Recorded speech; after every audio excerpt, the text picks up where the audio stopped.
오늘 주신 하나님의 말씀 신약성경 마태복음 8장 5절에서 13절까지의 말씀입니다. 계시의 말씀을 읽을 때 하나님의 음성을 들으시기 바랍니다. 예수께서 가버나움에 들어가시니 한 백부장이 나와 간구하여 이르되 주여 내 하인이 중풍병으로 집에 누워 몹시 괴로워하나이다. 이르시되 내가 가서 고쳐주리라.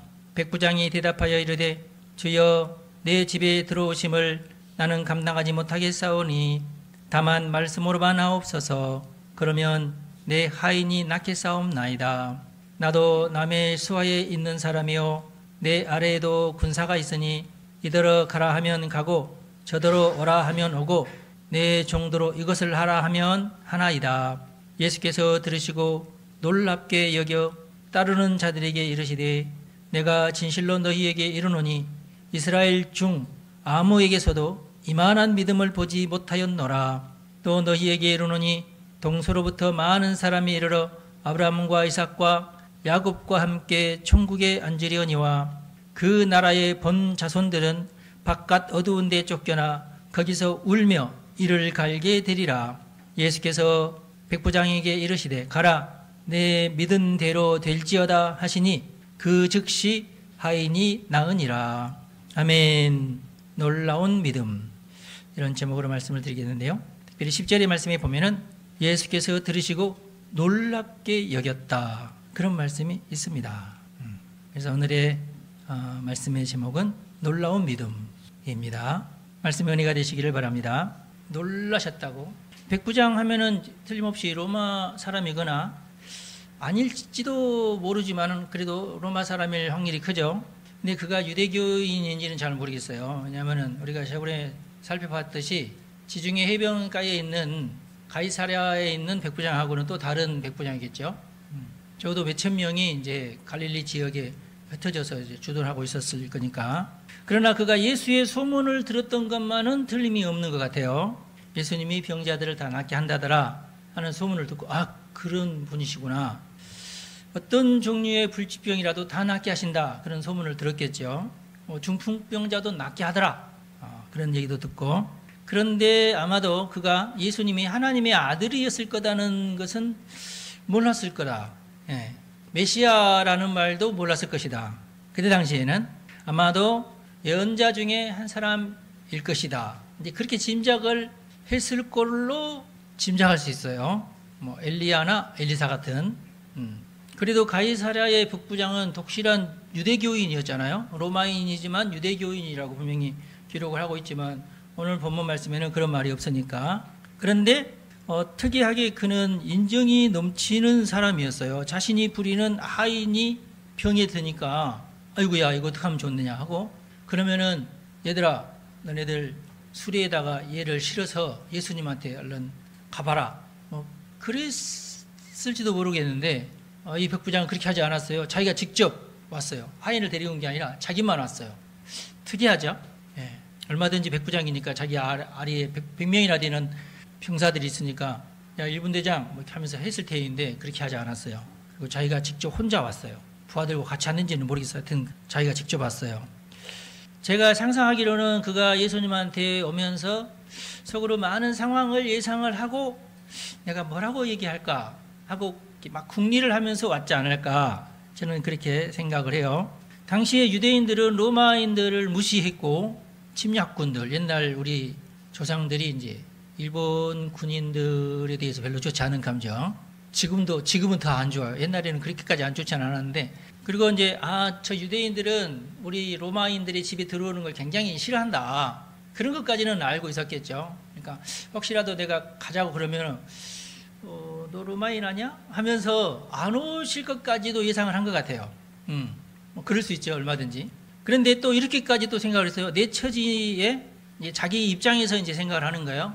나도 남의 수하에 있는 사람이고 내 아래에도 부하가 100명이 있는데 내 윗사람이 나한테 뭘 시키든지 간에 로마 군인들이 특별히 그렇죠. 묻지도 않고 따지도 않고 무조건 하라는 대로 하는 게 그 로마 군인의 특징이라고 제가 말씀을 드렸잖아요. 자기 밑에 있는 100명도 이거 해라. 왜요? 왜 내가 해요? 이렇게 하지 않고 예썰 하면서 무조건 시키는 대로 다 하는 것이 군인들의 그 태도죠. 명령에 아주 그냥 절대 복종을 하는 것이 군인들이니까.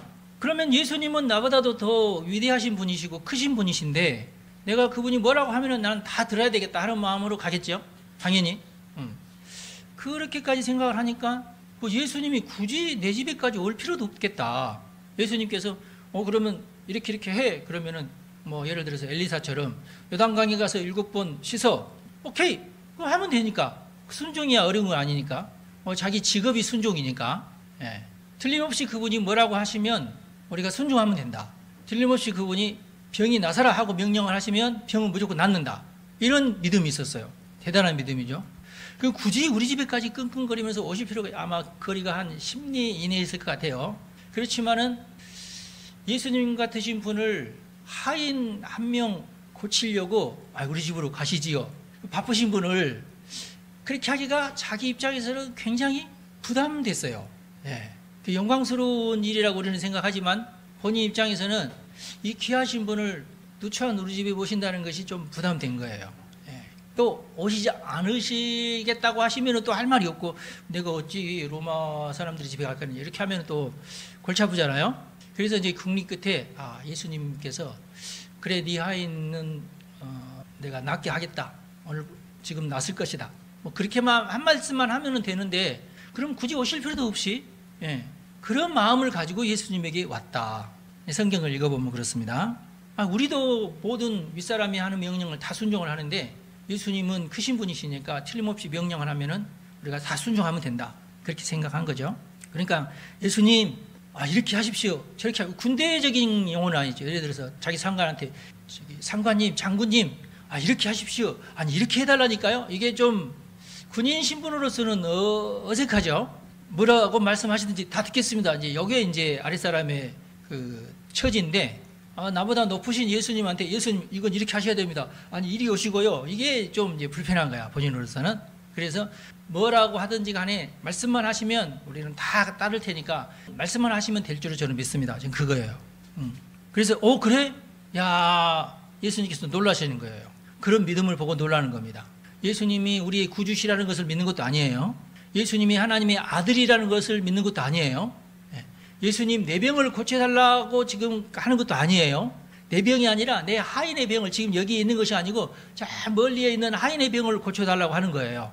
굉장히 특이한 경우죠. 여러 가지 정황을 봐서 대부분의 치유 사역은 예수님 주변에서 또 예수님 몰래 예수님 옷깃을 잡거나 이런 식으로 치유가 일어났는데 지금 이 같은 경우에는 지금 굉장히 특이한 경우입니다. 예수님도 이제 놀라시는 거예요. 와 이런 믿음은 내가 또 처음 보네. 이스라엘에서 이런 믿음을 가진 자는 없었다 그동안. 자기 아들 낳게 하려는 욕심으로 어떻게든지 예수님을 끌고 자기 집으로 가려는 그런 것은 있었지만 이런 식으로 말씀만 하십시오. 우리는 다 복종하겠습니다. 자, 이걸 예수님께서 굉장히 큰 믿음으로 보셨다. 그래서 예수님께서 그래 가라. 내 믿음대로 될지어다 그랬어요. 그러면서 그 즉시 하인의 병이 나섰습니다. 할렐루야. 굉장히 특이한 경우입니다. 요즘에야 중풍병 무섭긴 해도 그래도 의학이 잘 발달을 해가지고 여러분 중풍병에 걸렸을 때 예수님께서 예수님 고쳐주세요 하면 그래 나사라 하고 그냥 나는 게 낫지 병원 가가지고 수술하고 막 누워있고 여러분 그러고 싶나요? 여러분들이 선택을 하시기 바랍니다. 믿음이 참 중요한 것 같아요. 하여튼 오늘 우리가 주목해 봐야 될 것은 예수님이 생전 처음 보는 백부장의 태도에 놀라셨다는 거예요. 네가 이렇게 할 줄 몰랐다. 이 놀라운 반응은 뭐냐면은 예수님께서 이제 기뻐하시는 반응이 기뻐서 놀라는 거예요. 그래서 우리가 오늘 말씀을 보면서 예수님께서 무엇을 기뻐하시는지 무엇을 기대하시는지 그리고 예수님께서는 어떤 사람을 찾고 있는지 우리가 깨닫기를 원합니다. 예수님께서 왜 백부장의 믿음을 칭찬하셨는지 제가 한번 생각을 해봤는데요. 백부장이 잘한 거 몇 가지가 있죠. 자기는 명령권자, 그래도 백부장이니까 명령권자인데 아랫사람을 아끼고 아주 인정이 많고 성실한 사람인 것을 우리가 알 수 있어요. 하인이 중풍병에 걸렸으면은 보통 좀 계급 있는 사람들은 그래 안 됐네. 하여튼 잘 간호해주고 야 너 가서 간호해주고 이렇게 하면서 그 정도로 끝나지. 내 하인이 아프네. 그러지 않잖아요. 그런데 이 양반은 자기가 아끼는 하인이었는지 아니면 여러 하인이 있지만은 똑같이 모든 하인들에게 그랬는지 잘 모르겠지만 하여튼 그래도 하인을 아낄 줄 아는 그런 어떤 장교였어요. 그 다음에 백부장은 그래도 이만한 일로 감히 예수님을 우리 집에 초대하는 것은 굉장히 송구스러운 일이다 하고 겸손한 모습을 보였죠. 그리고 세 번째로는 이 백부장은 자연스럽게 합리적이고 창조적인 사람이었다. 군인으로서 명령 복종하는 것을 아주 최우선으로 여기는 사람이어서 그런지 모르지만 자기 입장에서 생각을 하는 거예요. 전능하신 예수님께서 하시는 말씀이면은 누구나 다 복종을 할 건데 안 하는 사람도 물론 있었어요. 그런데 자기로서는 윗사람이 명령하면 다 듣는 거 아니야? 다 복종해야지. 그렇죠? 그게 자기의 삶이니까. 그래서 굳이 우리 집까지 오실 필요가 없다. 말씀 한마디만 하시면 낫는다. 이런 어떤 창조적인 생각을 한 거예요. 다른 사람들은 그렇게까지 생각을 못했는데 이 사람은 그렇게 생각을 한 겁니다. 맞아, 그냥 명령만 하시면 돼. 그럼 나만 혼자 갔다 와도 되겠다. 뭘 내 아래 사람들 여러 가지 일로 바쁠 텐데 각자 너네들 일하고 있어. 나만 그냥 얼른 갔다 올 테니까 하고 갔다 온 거예요. 그러면서 문제를 해결받았습니다. 굉장히 쉽죠. 자, 우리가 이제 이걸 본받아야 돼요. 자신의 처지에서 자신에게 가장 합리적이고 가장 창조적인 것이 무엇일까? 내가 할 수 있는 행동 가운데에 어떻게 해야지 하나님께서 기뻐하실까? 내가 어떻게 해야지 이 문제를 해결할까? 네, 이걸 우리가 기도해야 돼요. 항상 이것을 연구하고 생각해야 됩니다. 제가 여러 번 말씀드렸습니다만 제가 대학원 시절에 그 병에 걸렸을 때에 제가 학교에서 학교 의무실 있잖아요. 공짜로 약 한 봉다리를 이렇게 가지고 와서 그 약을 가지고 별로 기쁘지 않았어요. 약을 먹는다는 것 자체가 기쁜 일 아니잖아요. 투병한다는 것 자체가 또 기쁜 일이 아니잖아요. 그 의사 선생님께서 하시는 말씀이 1년은 요양을 해야 된다. 최소한 1년 요양하니까 휴학하고 교회도 사임하고 저 서해 바다 쪽으로 가서 거기서 1년 동안 바다 보면서 요양을 하면서 편안하게 지내고 오면은 낫는 병이니까 그렇게 하라. 근데 내가 그 형편에 그럴 수가 없잖아요. 교회를 맡고 있지. 애들도 둘이나 지금 그러면 바닷가에 가서 바다만 바라보고 있으면 먹을 것이 생기나요? 이게 말도 안 되는 얘기죠. 제 집사람 얼마나 고생시키는 일이에요. 야, 그렇다고 등록금까지 다 냈는데 또 1년을 또 휴학하고 이게 너무 나는 또 괴로운 거예요. 그래서 제가 이것을 약봉지 싹 받아들고 받아둠과 동시에 채플실로 이렇게 예배당으로 아무도 없는데 혼자 앉아가지고 기도를 하는데 하나님 이렇게 기도하는데 무슨 생각이 드냐면은 내가 여러 가지를 다 따져봐도 나는 휴학도 할 수 없고 서해 바다에 아는 사람도 없고 교회에다가는 뭐라고 얘기해. 그렇잖아요. 예, 지금 제가 맡고 있는 일이 너무너무 많은데 돈은 누가 벌고 물론 제 집사람이 어떻게든지 벌겠지만은 그런 거 저런 거 생각하니까 너무 복잡해서 아니다. 지금 당장 나서야지 안 된다. 학교에서는 빨리 가서 보건소 가서 보건증 끊어와라. 너에게 아무 이상이 없다는 것을 끊어오라고 저한테 얘기했거든요. 예, 그래서 한 달 안에 이것을 제출해야 됩니다. 가서 만약에 안 할 수도 없고 가서 보건소에 갔는데 당신은 계륵입니다. 이것은 전염성이니까 그 증명서 이제 학교에다 내면은 이건 자동 휴학이거든요. 이제 이건 어쩔 수가 없어요. 그래서 약봉지를 들고 하나님 나는 휴학할 수 없습니다. 낫게 해주십시오. 그러면서 나는 이 약만 먹겠습니다. 의사 선생님이 어디 있다고 하면서 막 뒤져가지고 찾아가지고 요거 남았으니까 가져가라고 줬어요. 나를 위해서 제조해 놓은 것도 아니에요. 그냥 그 병이 있는 사람에게 주려고 그 약이 내가 보니까 몇 년 된 것 같아 하여튼. 그런데 찾아보니까 있다고 그러면서 줬으니까 신학대학에서 묵혔던 약이니까 그래도 효험이 있겠죠. 그래서 제가 그때 결심을 했죠. 모든 정황을 다 살펴볼 때에 내가 이 약만 먹고 낫는 게 최고다. 하나님 고쳐주십시오. 나는 이 약만 먹겠습니다. 하고 기도를 했어요. 이 약만 먹을 테니까 낫게 해주세요. 그러니까 자기의 형편에 가장 합리적이고 하나님의 기적을 초청할 수 있는 가장 좋은 방법이 무엇인가를 생각하는 거예요. 그리고 그렇게 결단을 하고 기도를 하는 겁니다. 정말 마지막 약 딱 털어놓고 나서 나에게 정말 기적이 일어났죠. 그래서 나섰습니다. 할렐루야. 그리고 보건소 갔더니 그 뭔가가 보이긴 한데 하여튼 폐 사진을 찍어보면은 뭔가가 있는 것 같은데 그러나 여러 가지 다른 어떤 뭐 침을 가지고 한다든지 뭐 가래를 가지고 그런 거 있잖아요. 여러 가지를 쭉 했을 때 병균은 없다. 그렇게 해서 계속 학교를 다니게 됐지 않습니까? 물론 이제 보건소부터 갔으면 난리 났는데 하여튼 약 먹고 치료가 다 끝난 다음에 갔죠. 한 달도 안 돼서 가긴 했어요. 하여튼 여러분 하나님의 성도라면 무슨 일을 하든지 무슨 기도를 하든지 오직 믿음으로 겸손한 태도로, 정직한 마음으로. 가장 합리적인 게 뭔가? 여기에서 아무개 집사는 어떻게 해서 뭐 병 났다더라, 아무개 장로는 어떻게 하니까 뭐 성공했다더라. 여러분, 그런 게 중요하지 않아요. 성경에 나오는 기적을 보세요. 같은 게 하나도 없어요. 비슷비슷하기는 해도 다 독창적입니다. 그러니까 그 사람의 형편에 따라서 이렇게 하나님께서 은혜를 주시는 겁니다. 누구처럼 이게 절대 아니에요.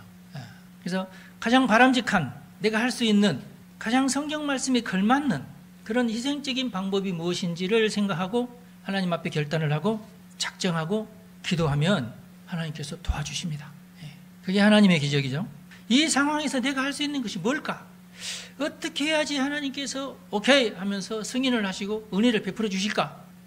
하나님께서 난 별로 좋아하지 않지만 저놈이 저렇게 한다니까 어쩔 수 없이 마지못해서 하는 게 아닌, 하나님도 기뻐하시고 그래 내가 덤으로 너에게 복까지 주겠다 뭐 이러시면서, 심지어는 주변에 막 자랑까지 하시면서 예수님도 주변에 막 봐라 이런 백부장의 믿음을 내가 이스라엘에서 본 적이 없어, 이게 칭찬하는 말 아닙니까? 하나님도 우리의 어떤 태도를 보면서 옆에 있는 천사들이나 성도들한테 막 자랑하시면서 어이구, 하나님께서 욥을 보시고 사탄에게까지 자랑했잖아요. 하나님도 자랑하고 싶어 하시는 거야.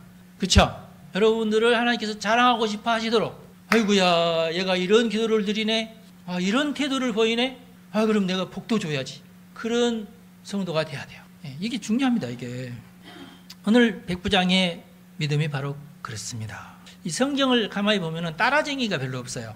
각각 자기 나름대로 기도하면서, 성경에 보면 모든 복받는 자들이 스스로 주도 면밀하게 행동을 했어요. 누구 따라하며 그러지 않았어요. 그리고 자기가 할 수 있는 헌신을 했어요. 우리 교회 어떤 집사는 뭐 어떻게 했대, 그럼 나도 그렇게 하지 않고, 내 입장에서 다 서로 각자가 틀리잖아요. 형편과 사이 다 틀리잖아요. 자기가 할 수 있는 헌신을 하는 거예요. 그리고 기도하고 겸손히 하나님 앞에 기도하면은 하나님께서 다 들어주십니다. 한나가 그랬고, 엘리사에게 헌신한 수넴 여인이 그랬고, 룻이 그랬고, 예수님의 옷가를 만진 혈루병 여인이 그랬고, 그리고 오늘 백부장이 그랬습니다. 그 외에 수많은 믿음의 조상들이 창조적 영성으로 하나님 앞에 나아갔다는 것을 우리가 기억해야 됩니다. 그러면서 복도 받았어요. 그리고 문제도 해결받고 병에서도 나음을 얻고. 할렐루야. 예수님께서 백부장의 말을 듣고 주변 사람들에게 말씀하시기를 이스라엘 중 아무에게서도 이만한 믿음을 보지 못하였노라, 이렇게 칭찬을 하셨어요.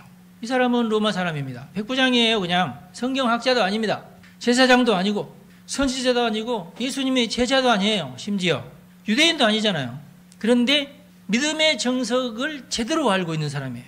누가 가르쳐 주지도 않았는데 자신의 삶이 그렇게 순종하고 복종하고 명령하는 그런 삶이니까 그냥 그걸 그대로 적용을 시켰던 것입니다. 예수님께서는 믿음의 소유자를 찾습니다. 정확하게 믿고 묻지도 않고 따지지도 않고 순종하는 사람. 제가요 상담하면요 제일 듣기 싫은 소리 뭔지 아세요? 제 생각에는 이만저만 하다고 그러면은 목사님 잘 알겠습니다. 제가 기도해보고 지가 나름대로 또 생각하겠다는 거야. 내가 하라는 대로 하지 않고 자기가 또 기도해보겠다는 거야. 에라이. 여러분들 목사님 앞에서는 그런 말이 좀 내가 볼 때는 조금 좀 예절에 어긋나는 말이에요. 여러분들 어떻게 생각하세요? 목사님 그래도 뭐 저에게도 감동이 있어야 되니까 저도 기도해 봐야죠. 뭐 나쁜 말입니까? 그럴 수 있는데 일단 태도는 좀 이상한 태도예요. 꼭 이제 좀 믿은 지 오래되신 분들이 그런 좀 건방진 그런 태도를 보여요. 자기 딴에는 굉장히 믿음 있는 듯한 그런, 나도 믿음 있고요, 저도 응답 많이 받았고요, 뭐 이런 스타일이거든요. 근데 좀 교만스럽죠. 바리새인하고 뭐가 다를 게 있어요.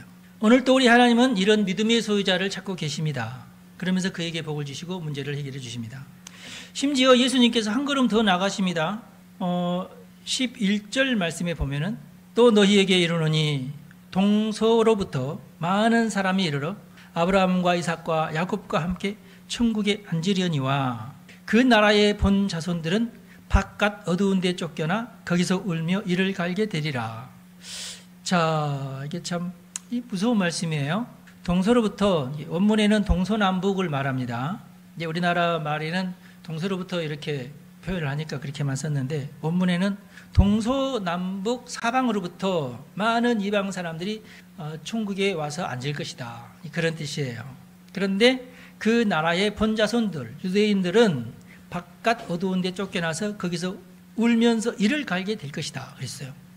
야, 이건 좀 저주에 관련된 말씀이에요. 너희들은 하나님의 자손이고 아브라함의 자손이고 야곱의 자손이고, 그렇죠?